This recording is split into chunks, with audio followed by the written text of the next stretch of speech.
I never imagined that the most important walk of my life would begin with silence, but that is exactly how my wedding day started. I stood in a small room behind the church, staring at my reflection in a mirror that suddenly felt too honest. My hands were shaking slightly, not from nerves about marriage, but from something heavier. My father had refused to walk me down the aisle. No argument, no explanation that made sense. Just a cold message the night before saying he could not support this marriage. I had spent my entire life trying to earn his approval. Good grades, responsible choices, a calm personality that never caused trouble. Yet somehow, none of it mattered when I chose a partner he didn't approve of.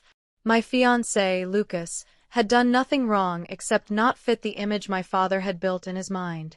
He wasn't from wealth. He didn't carry a family name my father respected.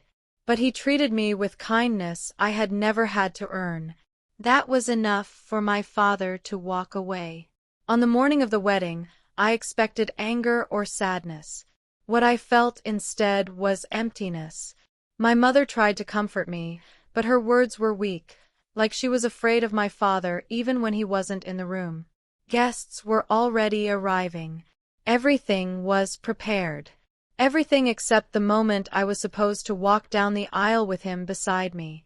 When the music began, I froze. The door opened slightly, and I saw people turning to look at me. Waiting. Watching. Expecting a moment that had suddenly become impossible. I remember thinking I could turn around. I could leave.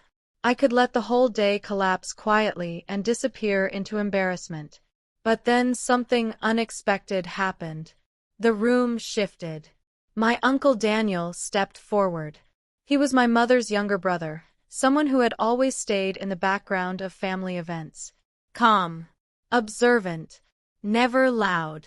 He walked slowly toward me, adjusting his suit jacket like it was the most natural thing in the world.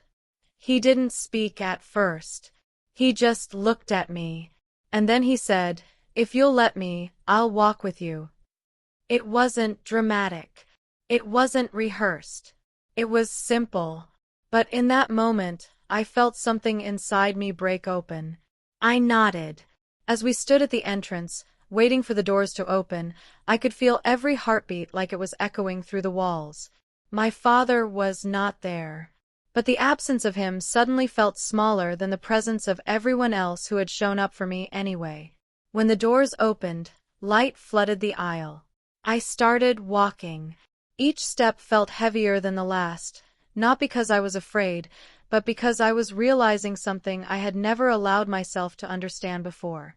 I didn't need to be chosen by someone who rejected me to deserve this moment. Halfway down the aisle, I saw Lucas waiting.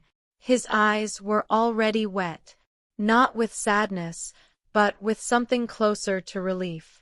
Like he had been afraid I wouldn't make it through the storm. My uncle leaned slightly toward me and whispered, "You are not alone in this." And for the first time, I believed it. When I reached the altar, he gently placed my hand into Lucas's. Then he stepped back without making it about himself, without demanding attention, without turning it into anything except what it was. Support. My father never arrived. Not during the ceremony. Not after. Not even later that night when messages started coming in from relatives asking what had happened. But something else arrived instead. Peace. Not the kind that comes from forgiveness. The kind that comes from acceptance. Weeks later, I learned that my father had expected me to cancel the wedding after his refusal. He believed I would fold under pressure, that I would choose his approval over my own happiness. What he didn't understand was that I had already started choosing differently. Not against him, just for myself. And in doing so, I finally saw what my life had been missing for so long. Not a father's approval, but the courage to walk forward even when someone refuses to stand beside you. Because sometimes the most powerful moment in your life is not being walked down the aisle by the person who should have done it. It is continuing anyway, and realizing you were never meant to stand still waiting for permission to begin your own story.